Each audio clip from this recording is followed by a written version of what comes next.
What's up, y'all? This is Ender from The Ordinary Gamer, and we're here today to talk about a very simple question. Is Rise of Iron worth coming back to Destiny? Yes, people still play Destiny, but should we? Those of us that put, 1,000 hours into it, getting everything, having everything, seeing everything, eventually we became lapsed players because we ran out of stuff to do. Is this expansion worth coming back for? Relatively a short amount of time when you think about how much time we've already put into it. But we go off, we play other games, we do other things, and is it worth jumping back into this world?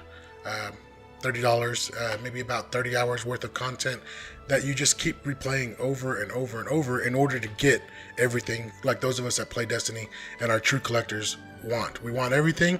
We have to play those 30 hours over and over and over again. Whether you end up putting 100 hours into the Crucible or 100 hours of replaying raids and whatnot, that's what you're going to have to do. It's however you want to do it, but that's how you have to get it. Replaying. Is it worth it?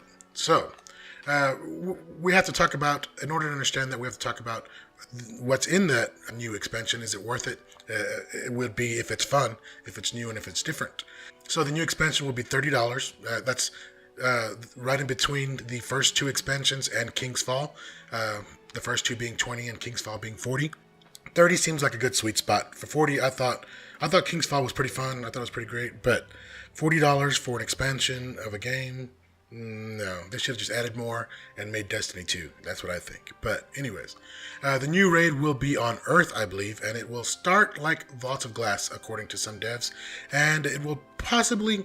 the Vault of Glass raid on Saturn, there is a little exploit you can do. You start the raid, and instead of going into the raid, you just do a 6-man patrol all over Saturn, which is pretty cool. Hopefully we can do that with this new raid on Earth, because I really wish you could just have 6 people in a party just patrolling all around every planet. I think it's more fun if you have 6 friends. Obviously, you have 6 friends if you're getting raids going. This will be the last major expansion before Destiny 2. Basically, this is it for the next year. And those of us that have played a lot of Destiny know that one more expansion for an entire year is nowhere near enough. But they're going to try to make it last with other things, like they're bringing back the Halloween thing, whatever it's called. And they're bringing back the Sparrow Racing League. Those are for noobs, those new guys that are like, oh, this is really cool. That's not for the guy that wants to actually play the game.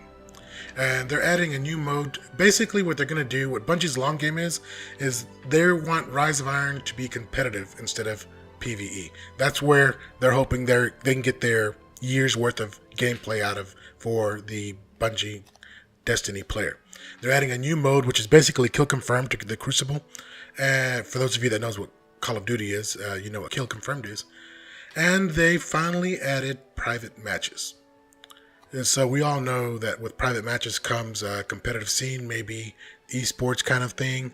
Definitely Game Battles is going to do it. I don't know how well it'll take off, but there are a lot of decent Crucible players that play on a regular basis.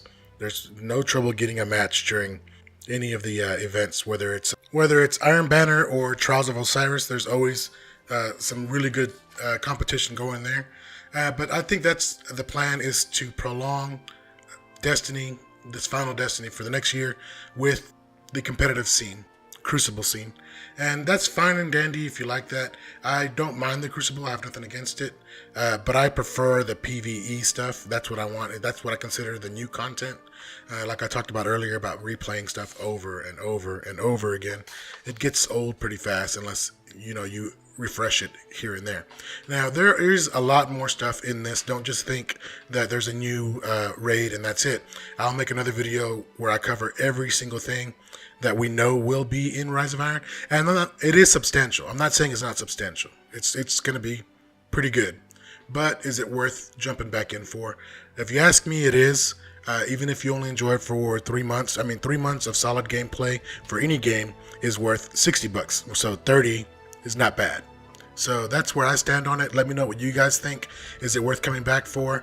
Let me know how far you got, what your light level was. It's going up to 385, and after the hard mode comes out of the raid, or the raid comes out, one of the two, it's going to jump up to 400.